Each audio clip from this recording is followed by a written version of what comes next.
بسم اللہ الرحمن الرحیم نحمدہ ونصلی ونسلم علی رسولہ الکریم اما بعد۔ معزز ناظرین، جیسا کہ آپ جانتے ہیں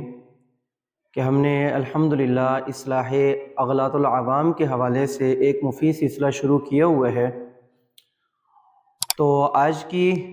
اس نشست میں انشاءاللہ تعالی اسی سلسلے کو آگے بڑھاتے ہوئے چند ایک غلط عقائد اور نظریات اور وہم پرستی سے متعلق چیزوں کو انشاءاللہ ذکر کیا جائے گا اور ان کی اصلاح کی پوری کوشش کی جائے گی۔ سب سے پہلے نمبر پر ایک غلط نظریہ یا غلط عقیدہ جس کے بارے میں ہم بچپن سے سنتے آ رہے ہیں، وہ یہ ہے کہ لوگ قرآن کریم کے اندر مور کے پر رکھتے ہیں، اور کچھ لوگ تو بڑے اہتمام کے ساتھ رکھتے ہیں تاکہ اس کے ذریعے سے خیر و برکات کا حصول ہو اور خیر و بھلائی ہماری طرف متوجہ ہو۔ اس نظریے کے ساتھ قرآن کریم کے مختلف مقامات پر مور کے پروں کو رکھا جاتا ہے، تو یاد رکھیے کہ یہ ایک بہت فرسودہ عقیدہ ہے، اس کی کوئی حقیقت نہیں ہے، یہ ایک بے بنیاد بات ہے۔ مور کے پر ایسی کوئی متبرک چیز نہیں ہے کہ اس کے رکھنے سے برکات کا یا خیرات کا اور خیر و بھلائی کا حصول ہو جائے، تو یہ بات بالکل غلط ہے۔ تو اس نظریے کے ساتھ مور کے پر رکھنا قرآن کریم کے اندر بالکل درست نہیں ہے۔ ہاں، ویسے خوبصورتی کے لیے یا نشانی کے طور پر انہیں رکھا جا سکتا ہے، قرآن کریم میں رکھا جا سکتا ہے یا دیگر جو دینی کتابیں ہیں ان کے اندر بھی رکھا جا سکتا ہے۔ اسی طرح یہ بات بھی مشہور ہے کہ اگر جوتا الٹا پڑا ہوا ہو تو اسے سیدھا کر دیا جائے، کیونکہ الٹا جوتا رکھنے سے اللہ تعالیٰ کی بے ادبی ہوتی ہے یا انسان گناہ گار ہوتے ہیں۔ تو اس بارے میں یہ بات سمجھ لینی چاہیے کہ یہ عقیدہ رکھنا کہ جوتا اگر الٹا پڑا ہو تو اللہ تعالیٰ کی بے ادبی ہوتی ہے یا انسان گناہ گار ہوتے ہیں، ایسا عقیدہ رکھنا درست نہیں ہے۔ البتہ جوتوں کے آداب میں سے ہے یہ بات کہ انہیں سیدھا رکھا جائے، انہیں الٹا نہ رکھا جائے، تو یہ بات صرف آداب کی حد تک تو ہے، لیکن اس سے آگے بڑھ کر کہ اسے اللہ تعالیٰ کی بے ادبی لازم آتی ہے یا انسان گناہ گار ہو جاتا ہے، یہ بات حقیقت سے بہت زیادہ دور ہے، اس کی کوئی حقیقت نہیں ہے۔ اسی طرح ایک بات یہ بھی مشہور ہے کہ اگر مسجد کے اندر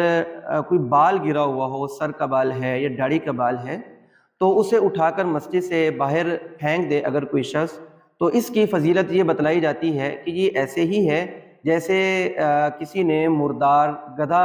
مسجد سے نکال کر باہر پھینک دیا ہے، یا اسی طرح یہ بھی فضیلت بتلائی جاتی ہے کہ جو شخص یہ عمل کرے گا تو اللہ پاک القیامت کے دن اس کا نکاح ایک حور کے ساتھ کریں گے۔ تو یاد رکھیے کہ یہ بھی کوئی فضیلت کی بات نہیں ہے، ایسی کوئی بھی روایت، یہ جو دو روایات ذکر کی گئی ہیں، کسی بھی مستند اور معتبر کتاب کے اندر یہ روایات موجود نہیں ہے۔ البتہ اس کا تعلق بھی آداب کے ساتھ ہے کہ مساجد کو صاف رکھنے کا، پاک رکھنے کا اور ان کی صفائی ستھرائی کے خیال رکھنے کا بہت زیادہ حکم ارشاد فرمایا گیا ہے، لہذا مسجدوں کو صاف کرنا چاہیے، صاف رکھنا چاہیے۔ اگر مسجد کے اندر بال گرا ہے یا اس جیسی کوئی اور چیز گری ہے تو اسے اٹھا کر باہر پھینک دینی چاہیے، مسجد کو صاف رکھا جائے۔ تو اس چیز کا تعلق آداب مسجد کے ساتھ تو ہے، لیکن اس پر جو